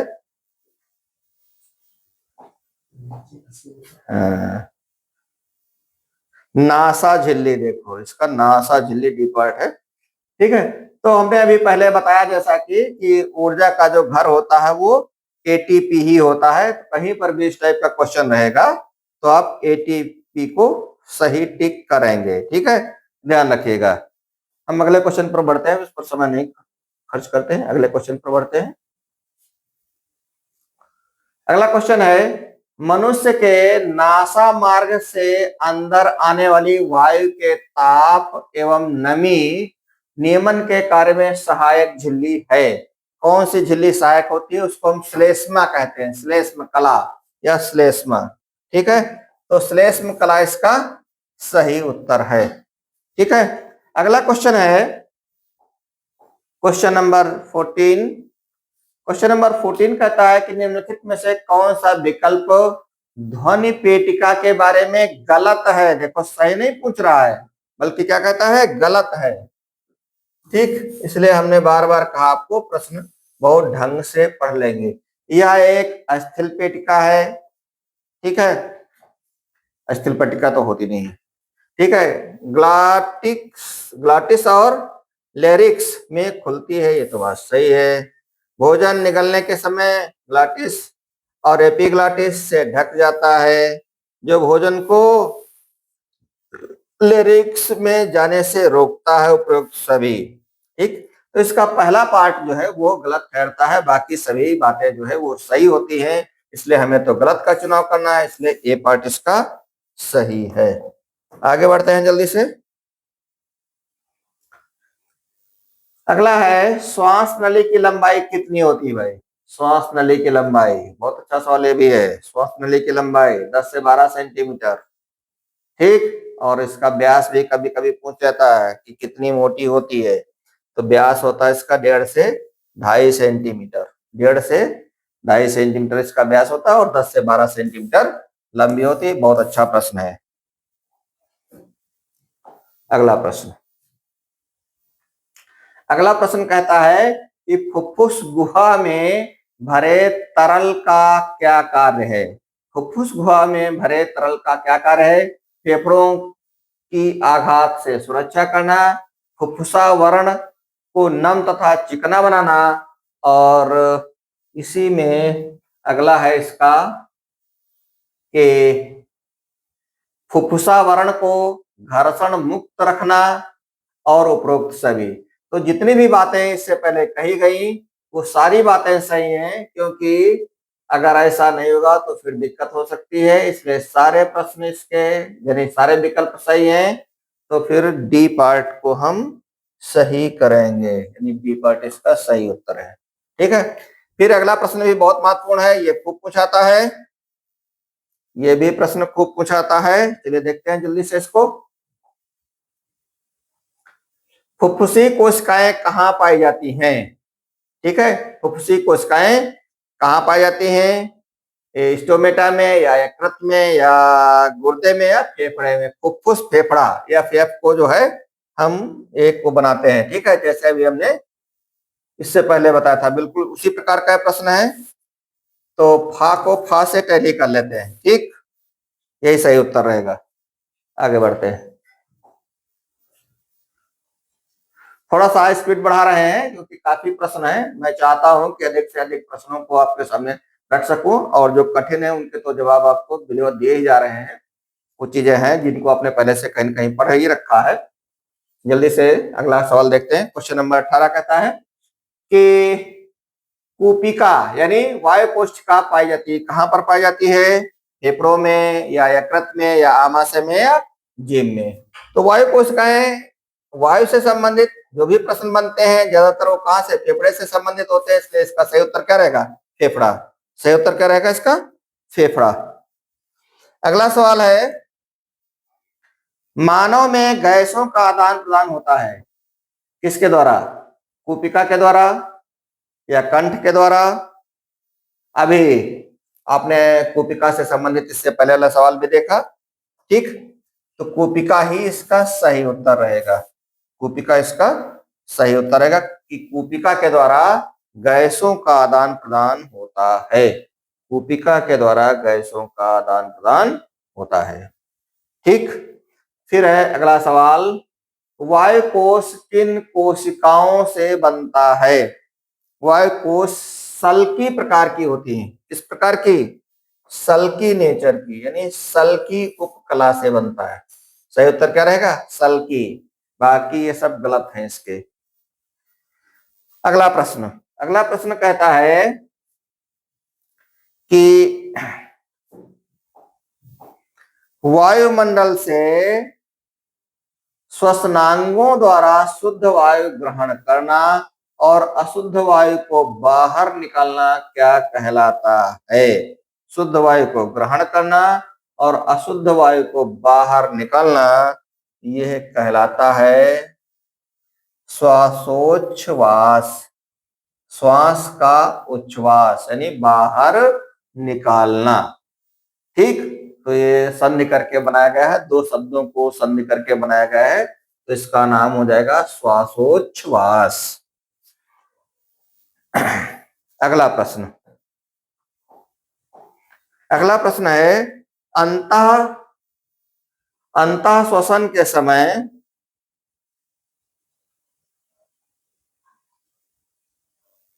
थोड़ा सा मिसप्रिंट है, मैं इसको ले लेता हूं यहां पर। चलिए ठीक है, अब देखते हैं। मैं पढ़ देता हूं क्वेश्चन को। अंतः श्वसन के समय वायु के गमन का सही क्रम लिखना है। अंतः श्वसन के समय, ये अंतः श्वसन जब हम लेते हैं तो वायु कहां से कहां की ओर जाती है। ठीक है, तो अंतः श्वसन का मतलब है श्वास को खींचना। तो सबसे पहले श्वास कहां जाएगी? नाक में जाएगी, नाकाद्वार में जाएगी, तो इसका नासाद्वार जो है वो रहेगा सबसे पहले किस में जाती है? नासाद्वार में जाती है। ठीक है, और नासाद्वार के बाद में ग्रसनी, यानी नाक के बाद में ग्रसनी में, और ग्रसनी से फिर कंठ में, और कंठ से फिर श्वास नली में, और फिर श्वास नली के बाद में कूपिका में। ठीक है, ये इसका सही उत्तर रहेगा।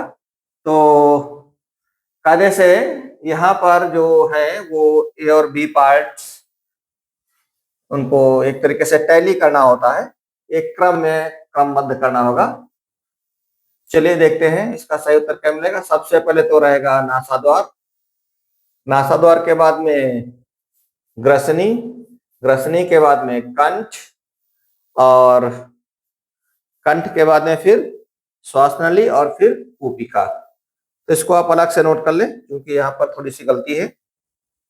सबसे पहले जाएगा नासाद्वार में, नासाद्वार के बाद में फिर आएगा ग्रसनी में, ग्रसनी के बाद में कंठ में, और कंठ के बाद में श्वास नली में, और श्वास नली के बाद में इसमें कूपिकाओं में। यानी इस प्रकार से ये डाउनवर्ड्स, ये सही इसका उत्तर है डी पार्ट का, जैसे जो कि यहाँ पर थोड़ा सा गलत लिख गया है। नासाद्वार, फिर उसके बाद में ग्रसनी, प्रसनी की जगह ग्रसनी, फिर कंठ, फिर श्वास नली और फिर कूपिकाएं। यह है इसका सही उत्तर। आगे बढ़ते हैं।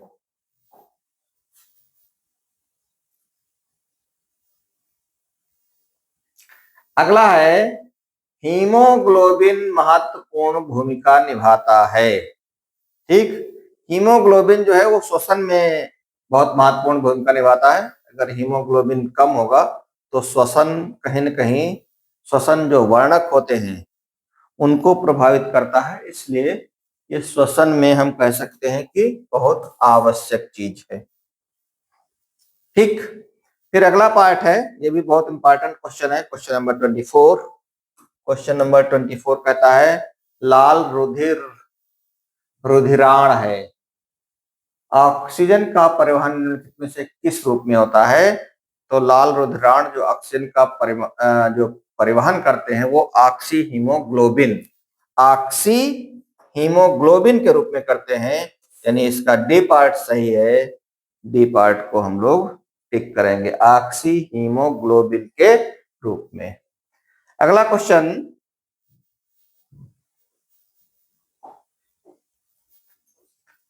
अगला क्वेश्चन है निम्नलिखित में से कौन सा कथन श्वास के लिए सही है? ठीक है, श्वास के लिए कौन सा कथन सही है?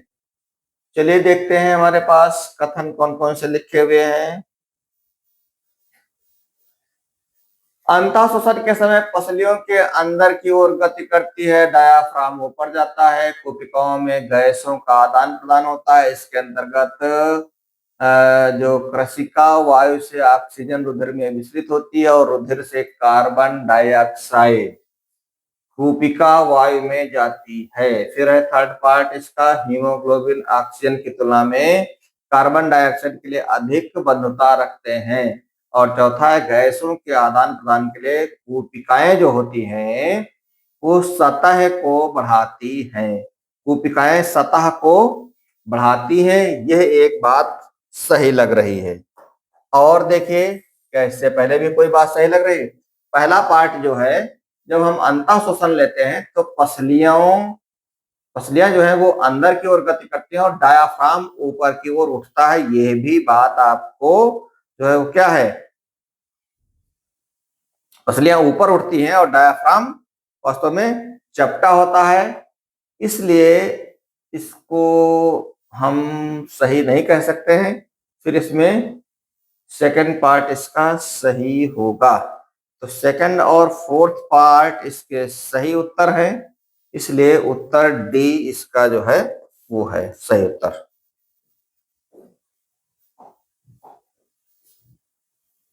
अगला प्रश्न, अगला प्रश्न है चूने के पानी से भरी परकली में जब मुंह द्वारा फूंका जाता है तो चूने का पानी किसकी उपस्थिति के कारण दूधिया हो जाता है? ठीक है, तो मुंह से जब हम फूंकेंगे ना तो उसमें फूंकने पर कौन सी गैस हम श्वास के रूप में कौन सी गैस निकालते हैं? कार्बन डाइऑक्साइड निकालते हैं, और कार्बन डाइऑक्साइड के कारण ही वो चूने का पानी दूधिया हो जाता है।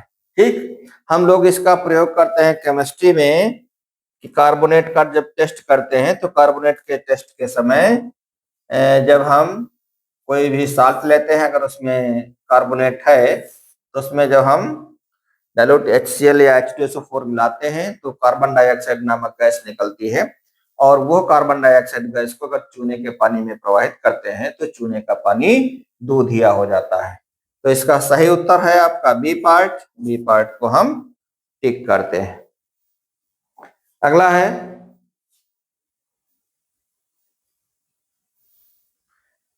ये मिलान चिन्ह वाली एक टेबल आती है, पूछी जाती है।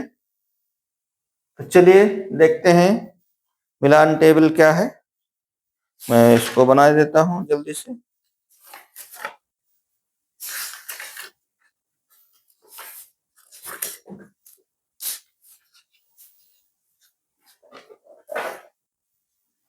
देखिए हमारे पास लेफ्ट साइड में केचुआ है और मैं इधर आगे बना देता हूं, ठीक है। यहां से आप समझिए तो अच्छा समझ में आएगा। हमें है, पहला है यानी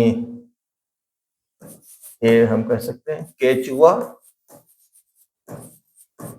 फिर है ये केचुआ, बी मनुष्य, मनुष्य है, और फिर सी है इसका, सी है मछलियां,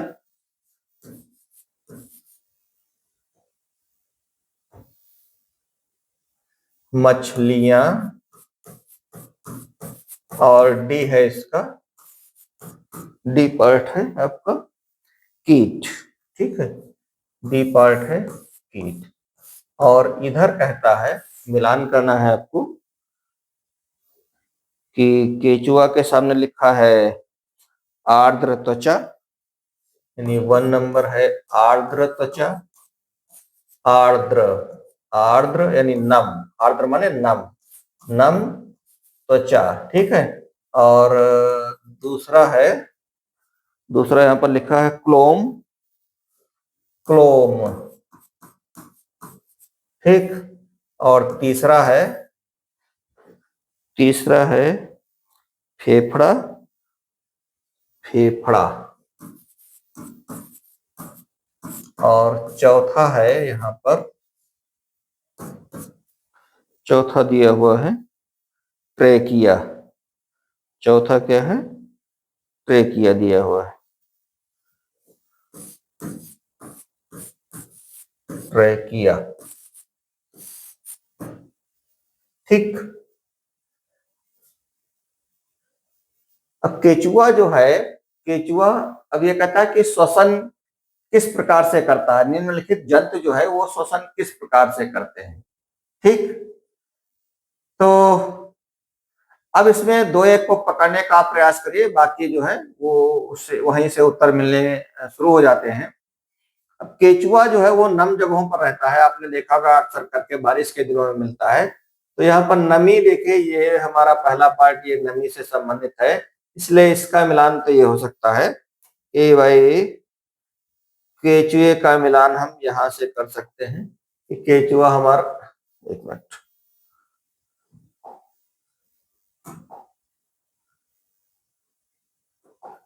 केचुआ जो है वो आर्द्र त्वचा से संबंधित हो सकता है। अब मनुष्य को देख लीजिए, मनुष्य श्वसन कैसे लेता है, तो फेफड़ों से ही लेता है, तो मनुष्य फेफड़ों से संबंधित है। अब अगर दो बातें हमने पकड़ लिया है तो फिर शेष को पकड़ा जा सकता है। मछलियां, मछलियां जो श्वसन होती हैं लेती हैं वो क्लोम के माध्यम से लेती हैं, तीन बातें हमने पकड़ लिया, ठीक। तो चौथा अपने आप सही ही हो जाएगा, तो चौथा इस प्रकार से रहेगा। तो ए पर 1 सही है, बी पर 3 और सी पर 2 और डी पर 4, ठीक। तो अगर कम से कम हम दो बातें इस प्रकार से पकड़ लेते हैं तो लगभग आइडिया बन जाती है, और इस प्रकार से हम अपना सही उत्तर लिख पाते हैं, ठीक है। इसी प्रकार का एक और क्वेश्चन पूछा गया है, चलिए इसको भी देख लेते हैं। यहां पर भी सुमेलित करना है, देखते हैं पूरी बात क्या है। यहां पर सुमेल करना है हीमोग्लोबिन, एथेनॉल, पाइरुवेट और श्वासनाल। हीमोग्लोबिन बी है इसका, चलिए मैं उसी कलर में लिख देता हूं इसको,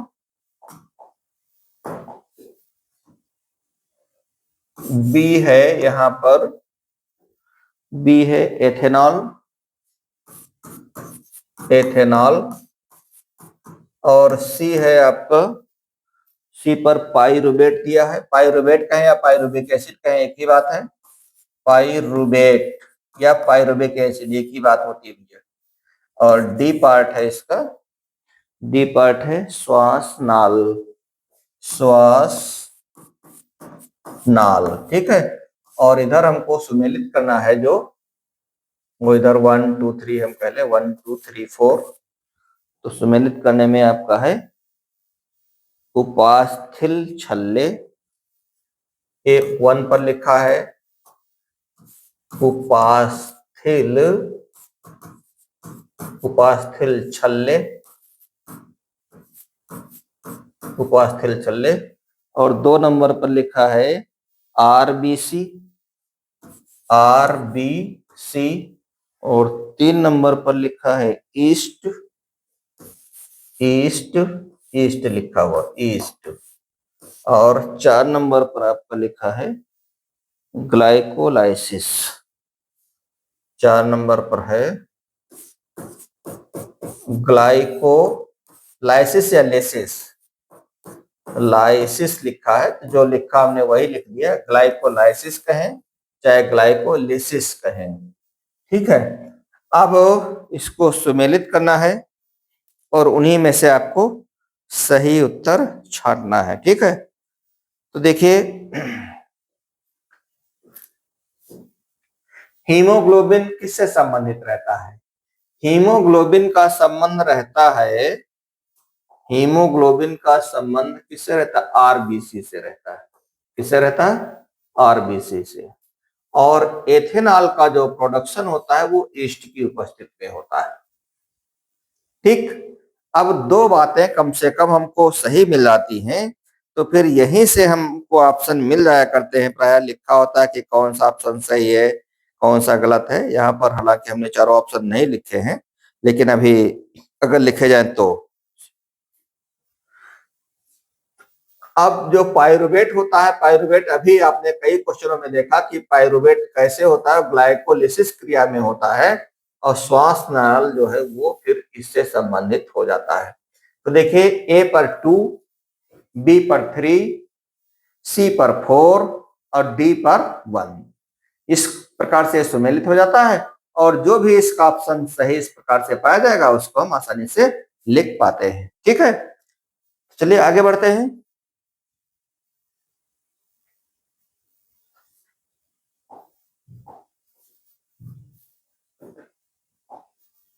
अगला है,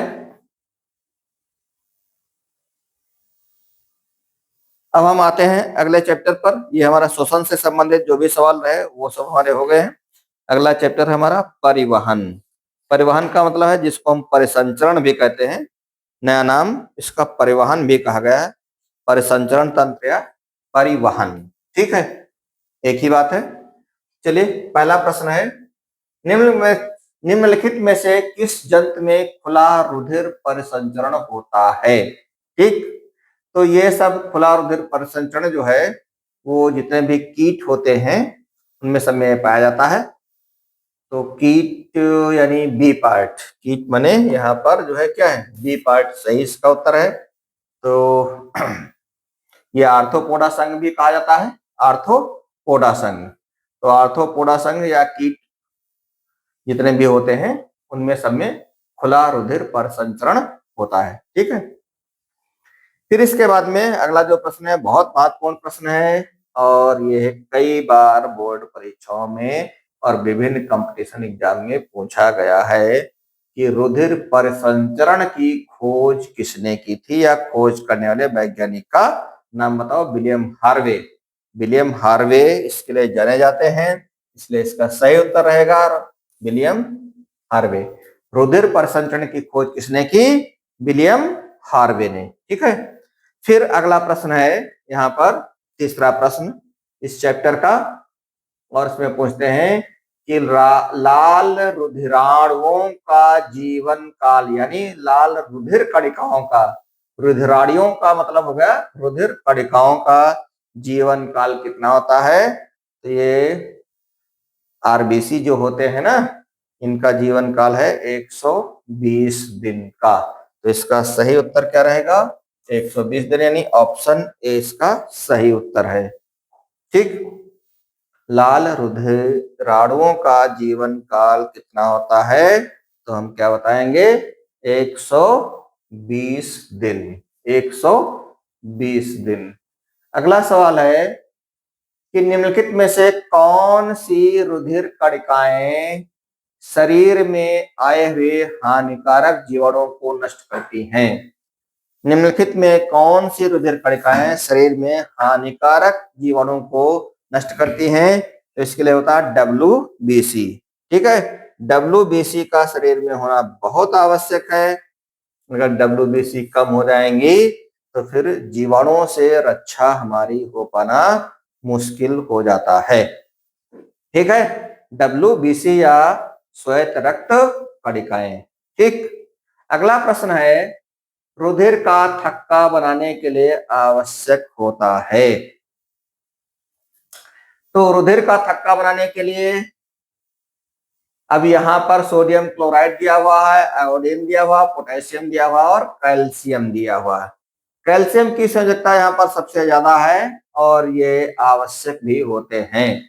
तो जितनी संयोजकता अधिक होगी प्लस में, वो उतना ही अच्छे माने जाते हैं। इसलिए यहाँ पर क्या है? कैल्शियम इसका सही ऑप्शन है। यहाँ पर कैल्शियम इसका सही ऑप्शन है। ठीक है, आगे बढ़ते हैं। मानव हृदय में कच्छों या वेश्मों की संख्या, बहुत इंपॉर्टेंट सवाल। मानव हृदय में कितने वेश्म होते हैं? 4 वेश्म होते हैं। भाई देखो 4 का देखिए कहां पर है, कौन सा विकल्प है, जल्दी से। 4 1 2 3 ये लिखा हुआ डी पार्ट। डी पार्ट इसका सही उत्तर। मानव हृदय में कितने वेश्म होते हैं? 4 वेश्म होते हैं। मानव हृदय में 4 वेश्म होते हैं। अगला सवाल, बहुत अच्छा सवाल। अलिंद व निलय में अलिंद व निलय किस मानव अंग के भाग होते हैं? तो अलिंद और निलय सब किसके पार्ट हैं? हृदय के। ठीक है, किसके होते हैं? हृदय के होते हैं। देखो ए पार्ट इसका सही उत्तर। अलिंद और निलय हृदय के पार्ट होते हैं।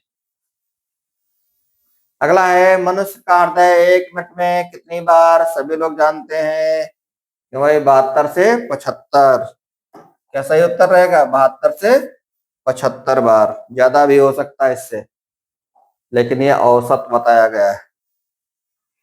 संकुचन के दौरान निम्नलिखित में से कौन सी संरचना हृदय के अंदर रुधिर को वापस विपरीत दिशा में बहने से रोकती है? ठीक, तो हृदय के भीतर जो है वो कपाट होते हैं, ये तो बात सही ही है। निलयों की मोटी पेशी भित्तियां भी हो जाती हैं, ये भी पाया था। चूंकि ये दोनों पाए ही जाते हैं अलिंद और निलय, इसलिए ये तो रहेगा ही रहेगा। तो इसका मतलब ये सारी बातें सही हैं और इनमें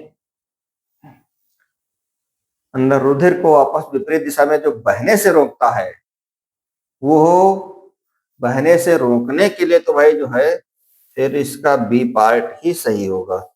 ठीक, क्योंकि जो कपाट, ये मोटी पेशियां होती है ना, यही जो है वो हृदय को यानी क्या नाम, रुधिर को विपरीत दिशा में बहने से रोकती है। ठीक है, अगला सवाल। अगला सवाल है हमारे पास कि मानव परिसंचरण तंत्र के विषय में निम्नलिखित में से कौन सा कथन सही है?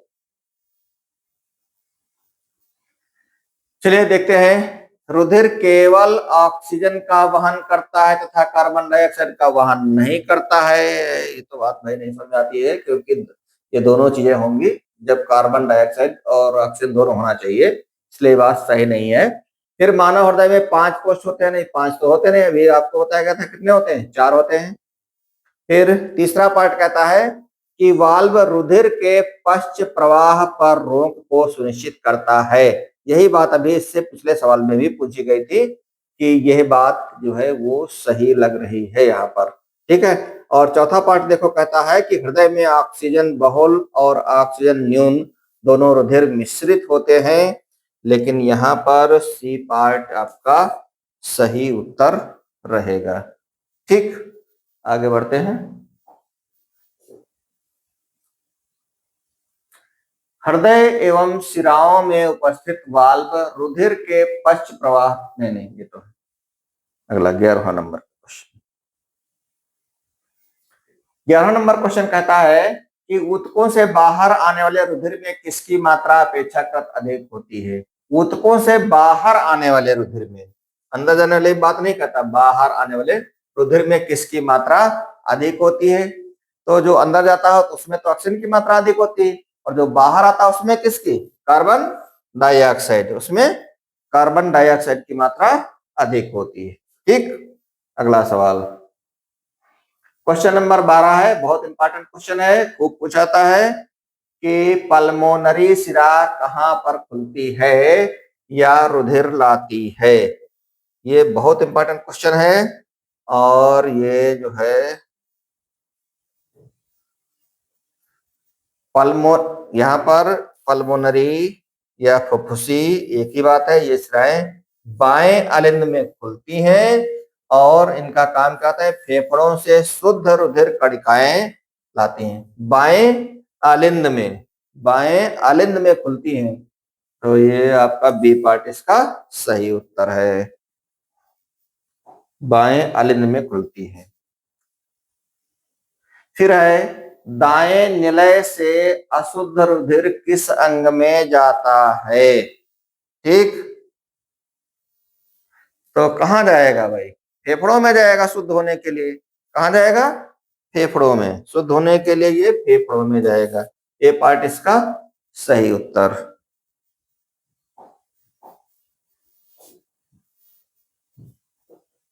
अगला पार्ट, फुफ्फुस धमनियों से अशुद्ध रुधिर चला जाता है। अशुद्ध रुधिर कहां जाएगा, फेफड़ों में। अभी आपका ये प्रश्न आया था, ये प्रश्न रिपीट हो गया एक तरीके से, 2011 में पूछा गया है, देखो। ठीक, फिर अगला क्वेश्चन है क्वेश्चन नंबर 15। क्वेश्चन नंबर 15 कहता है कि भाई बताओ, शुद्ध रुधिर को शरीर के विभिन्न भागों में ले जाने का काम कौन करता है। तो इसको काम ये कौन करता है, ये काम करता है महाधमनियां। शुद्ध रुधिर को शरीर के विभिन्न भागों में पहुंचाने का काम कौन करता है, महाधमनी, यानी धमनियों के द्वारा होता है। ठीक है, तो फिर शिराओं में अशुद्ध रहेगा, शिराओं में अशुद्ध रहेगा। फिर अगला क्वेश्चन, हृदय के बारे में निम्नलिखित में से कौन सा कथन सही है। ठीक, देखते हैं, थोड़ा सा हम छोटा कर देते हैं, इसको पढ़ देते हैं। हृदय के बारे में निम्नलिखित में से कौन सा कथन सही है। बायां अलिंद शरीर के विभिन्न भागों से ऑक्सीजनित रुधिर प्राप्त करता है, जबकि दायां आलिंद फेफड़ों से विऑक्सीजनित रुधिर प्राप्त करता है। ये बात तो भाई सही नहीं लग रही है। ठीक है, अगला देखते हैं, बी पार्ट इसका पढ़ते हैं। बायां निलय ऑक्सीजनित रुधिर को शरीर के विभिन्न भागों में पंप करता है, जबकि दायां निलय विऑक्सीजनित रुधिर को फेफड़ों में पंप कर देता है। ये बात सही लगती है। ठीक है, तो दूसरा पार्ट इसका सही लग रहा है, और आगे पढ़ते हैं। फिर तीसरा पार्ट कहते हैं, बाएं अलिंद में से ऑक्सीजनित रुधिर दाएं निलय में चला जाता है, जो इस रुधिर को शरीर के विभिन्न भागों में भेजता है। नहीं भाई, ये बात सही नहीं है। चौथा पार्ट देखिए, देखते हैं, दायां आलिंद शरीर के विभिन्न भागों से विऑक्सीजनित का मतलब वही कार्बन डाइऑक्साइड युक्त, ठीक है, CO2 युक्त रुधिर प्राप्त करता है, जबकि बायां निलय ऑक्सीजनित रुधिर को शरीर के विभिन्न भागों में पंप कर देता है। यह बात सही है, इसलिए इसका ऑप्शन सेकंड और ऑप्शन फोर्थ सही है। तो फिर जो है हमारा सही उत्तर क्या रहेगा, सही उत्तर रहेगा इसका सी पार्ट, सही उत्तर रहेगा सी पार्ट। ठीक, अगला सवाल, अगला सवाल है, स्वस्थ मनुष्य में सामान्य रुधिर दाब यानी बीपी, बीपी कितना होता है भाई? बीपी का फिगर सभी लोग जानते होंगे, 120 से 80 या मिनिमम 80 से 120, चाहे जिस क्रम में कह ले, तो अधिकतम 80, अधिकतम 120 और न्यूनतम कितना 80 होना चाहिए, यह सबसे सही माना जाता है। 80 से 120, 120 से 80। ठीक, अगला अगला है, रुधिर दाब मापने के लिए किस समझ लो यंत्र का उपयोग करते हैं? किस यंत्र का उपयोग करते हैं? तो स्फिग्मोमीटर बोलते हैं। स्फिग्मो मैनोमीटर इसका पूरा नाम है, डी पार्ट है, नाम याद रखिएगा, स्फिग्मो मैनोमीटर। जो बीपी मापने का जो यंत्र है उसका नाम है स्फिग्मो मैनोमीटर। अगला क्वेश्चन है, निम्नलिखित में से निम्नलिखित कशेरुकी समूह या समूहों में हृदय ऑक्सीजनित रुधिर को शरीर के विभिन्न भागों में पंप नहीं करता है? कौन कौन से ऐसे हैं? ठीक है, इसमें हृदय के द्वारा नहीं होता है। ठीक, तो इसका सही उत्तर है भैया कि जो मछलियां होती हैं, मछलियों में द्विकोष्ठीय हृदय होता है, जिनमें वे ऑक्सीजन रुधिर हृदय से गिल्स, या गिल्स को हम क्लोम भी कहते हैं, में पंप होता है और इसके के द्वारा शरीर के विभिन्न भागों में पहुंचता है। ठीक है, तो ये जो पिसीज होती है, यानी ए पार्ट इसका सही उत्तर नहीं, इसमें तो दो है, पिसीज है केवल हमारा, डी पार्ट इसका सही उत्तर है। अच्छा, आगे बढ़ते हैं। अगला है हमारा, बस अब मुश्किल से 4-6 क्वेश्चन और 10 बचे हुए हैं, जल्दी से देखते हैं और फिर इसको यहीं पर समाप्त करते हैं। घबराने की कोई जरूरत नहीं, आपका ये चैप्टर लगभग समाप्त की ओर है। अगला है, एकल परिसंचरण अर्थात शरीर में परिसंचरण चक्र के दौरान रुधिर का हृदय में से होकर केवल एक बार प्रवाहित होना पाया जाता है। किसमें पाया जाता है? ये होता है हिप्पोकैम्पस, एक्सोसिटस और एनाबास। ठीक है, ये इसका सही उत्तर है भाई। ये आप लोगों ने पढ़ा होगा, कहीं कहीं पढ़ाया जरूर गया होगा, नहीं पढ़ाया गया है तो फिलहाल आज हम समय की बाउंडेशन के तहत बहुत ज्यादा डिटेल में आज हम नहीं जा पाएंगे, इसको फिर से कभी बताया जाएगा आपको। अब आते हैं क्वेश्चन नंबर 21। क्वेश्चन नंबर 21 कहता है कि धमनियों का वर्णन करने के लिए सही कथन क्या है?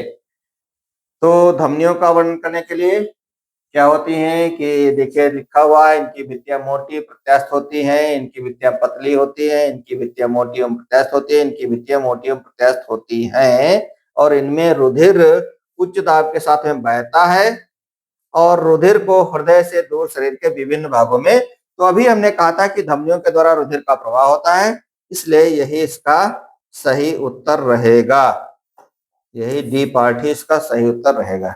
ठीक है, अगला क्वेश्चन है, आगे बढ़ते हैं फिर जल्दी से, और अब हम आते हैं, अगला प्रश्न है, धमनी और शिरा तंत्रों को जोड़ने वाली महीन वाहिनियां क्या कहलाती हैं? तो महीन वाहिनियां जो है वो क्या कहलाती हैं? केशिकाएं, महीन केश नलियां जिनको हम कहते हैं या केशिकाएं कहते हैं, तो सब क्या कहलाती हैं? केशिकाएं कहलाती हैं, इसलिए केशिकाएं इसका सही उत्तर है। ठीक, अगला क्वेश्चन है, पादप में जाइलम का कार्य क्या था? जाइलम और फ्लोएम का नाम आपने सुना होगा। देखो जाइलम के कार्य यहाँ पर पूछ रहे हैं, ये 2024 में प्रश्न पूछा गया है कि जाइलम के कार्य क्या होते हैं। ये जल का वहन करना होता है, यानी जल को अपना एब्जॉर्ब करके फिर उसके बाद में उसके आगे की क्रिया को करता है, तो जल का वहन करना इसका मुख्य काम है। जाइलम को जल से हम जोड़ रहे हैं, देखो। ठीक, तो इस प्रकार से भी समझने का प्रयास करते हैं जिससे हमें क्वेश्चन याद होने लगते हैं। अगला क्वेश्चन है, पौधों में जल के परिवहन हेतु प्रयुक्त होता है। देखो अभी हमने जल का नाम लिया था, जल को किससे जोड़ेंगे? जाइलम से जोड़ेंगे, इसलिए इसका सही उत्तर क्या रहेगा? जाइलम। ठीक, ये तो बिल्कुल मिलता जुलता प्रश्न रहा आपका। अगला प्रश्न, अगला प्रश्न है निम्नलिखित में से कौन सा जल एवं खनिज के संवहन के लिए उत्तरदायी है? अभी जब जल की बात की गई थी तो जल जाइलम से संबंधित है, तो फिर जब जल लेगा तो फिर क्या लेगा? खनिज भी ले लेगा, इसलिए यहां पर भी जाइलम इसका सही उत्तर। ठीक, जाइलम से संबंधित प्रश्न पूछा ही जाता है, समझ लो, जाइलम और फ्लोएम से संबंधित। फिर है अगला प्रश्न, खनिज लवणों का अवशोषण होता है किसके द्वारा? जड़ों द्वारा या पत्तियों द्वारा? खनिज लवण पत्तियां तो एब्जॉर्ब नहीं कर पाएंगी, पत्तियां कहां से पाएंगी? कौन पाएगा इसको? जड़ें ही तो पाएंगी, जड़ों द्वारा होता है। ठीक, ये इसका सही उत्तर।